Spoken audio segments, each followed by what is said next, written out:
Selamat pagi anak-anak. Pagi, Pak. Apa kabar? Sehat, semangat, luar biasa. Udah sarapan? Sudah. Ada yang tidak datang hari ini? Ada. Siapa yang nggak datang? Ihsan. Kenapa Ihsan? Sunat. Nah, ya, kita doakan mudah-mudahan Ihsan tadi menjadi anak yang soleh. Sudah, hari ini kita pembelajaran IPA, yaitu tentang organ pernapasan pada manusia. Ya kan, siapa yang tahu tentang pernapasan pada manusia? Ada yang tahu? Apa itu? Bayangkan kalau kita sedang bernapas, bagaimana kalau hidung kita tersumbat? Apa yang terjadi? Iya, sesak napas. Ada yang lain? Susah untuk bernapas. Kali ini kita akan belajar apa sih organ pernapasan pada manusia. Oke? Dengarkan.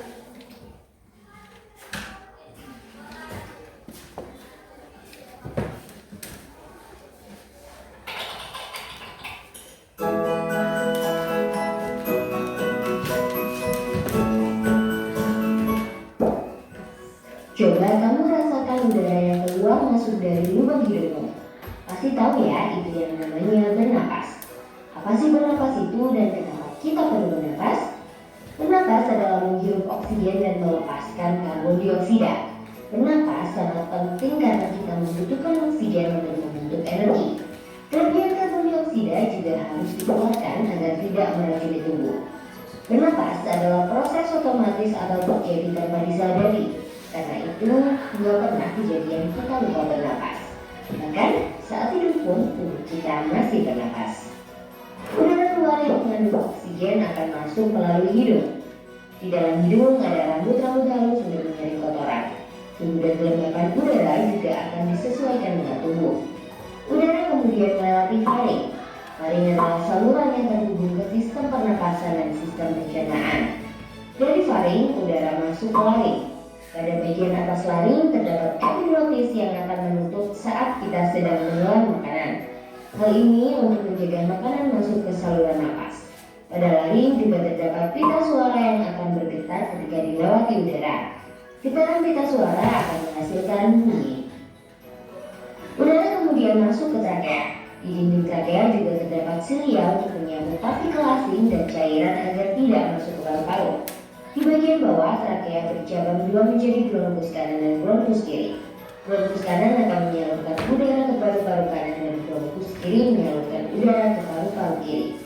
Paru-paru kanan lebih lebar dengan 3 lobus, sedangkan paru-paru kiri lebih sempit dengan 2 lobus karena berbagi ruang dengan jantung. Di dalam paru-paru, bronkus bercabang menjadi bronkiolus yang lebih kecil. Yang ujung bronkiolus berakhir pada kantong udara kecil yang disebut alveolus. Rata-rata manusia memiliki sekitar 300 juta alveolus. Dinding alveolus sangat tipis, lembab, dan diselubungi kapiler darah. Pada alveolus inilah terjadi pertukaran antara gas oksigen dan karbon dioksida secara difusi. Oksigen dalam alveolus akan pindah ke kapiler darah untuk kemudian disalurkan di jantung dan seluruh tubuh. Sebaliknya, karbon dioksida dalam kapiler darah akan pindah ke alveolus untuk kemudian dikeluarkan melalui hidung. Paru-paru berada di dalam rongga dada yang dilindungi oleh tulang rusuk. Antara rongga dada dan rongga mulut dibatasi oleh otot diafragma.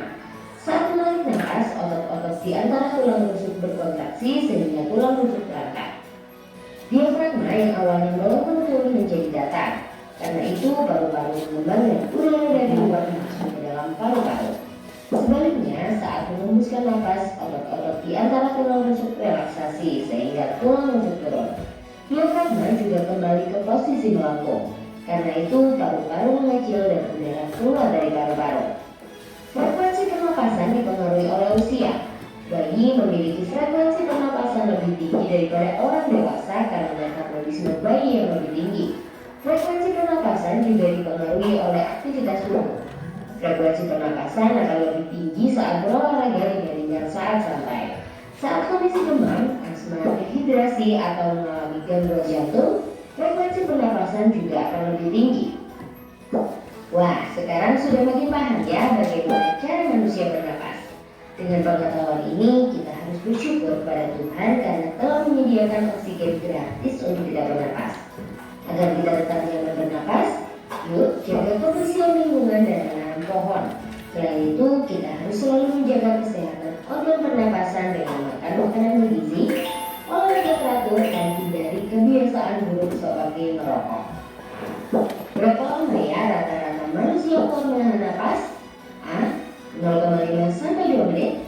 B. 1 sampai 2 jam. C. 3 sampai 4 hari. Tulis jawabannya di kolom komentar ya. Kalau mau latihan lebih banyak tentang organ pernapasan, yuk kunjungi website kejarcita.id atau download aplikasi Kejar Cita di Play Store. Kejar Cita, kejar ilmu, raih cita.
Dari lubang hidungmu, hirup oksigen dan membentuk anaerob.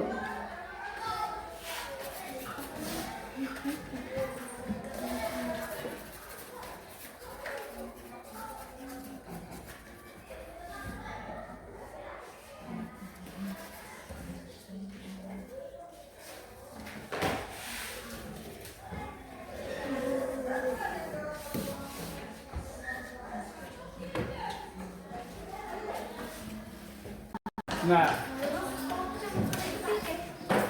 ayo nama-nama lagi. 1, 2, 3.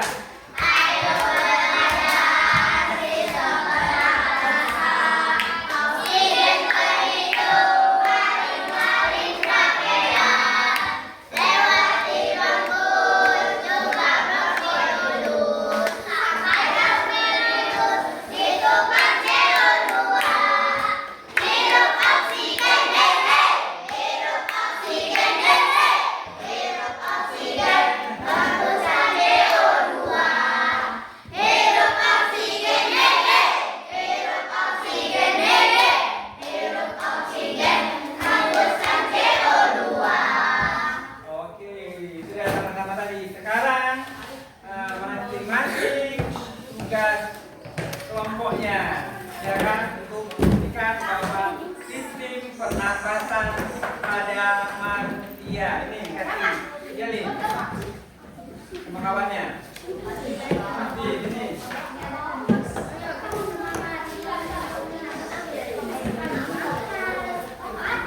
Orang satu. Kalau ini nanti satu orang ini empat. Kan empat orang ini.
kamu jadi gunting, kemudian ininya kan gunting.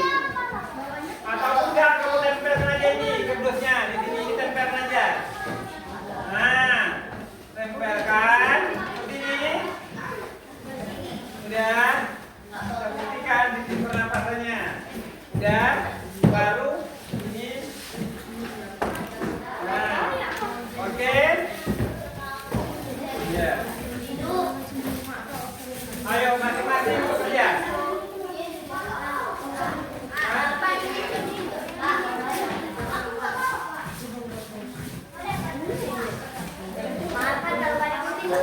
Iya.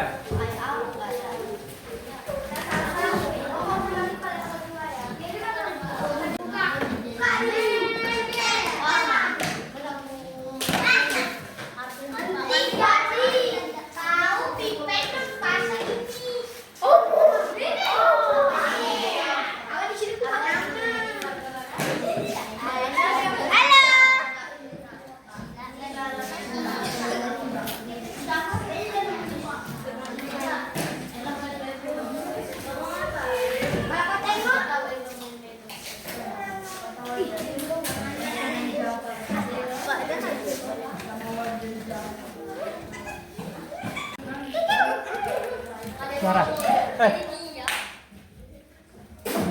Nah, perhatikan itu tadi telah kita pelajari adalah sistem pernapasan manusia, ya kan?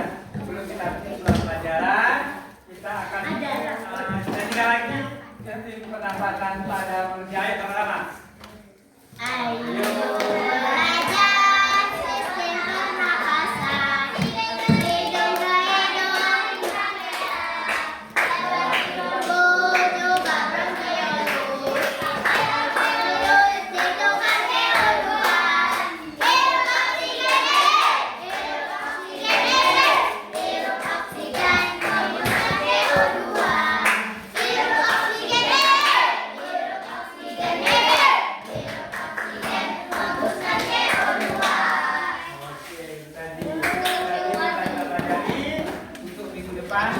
Kita akan pelajari materi yang lain yang dapat dimulai dengan 12 Assalamualaikum.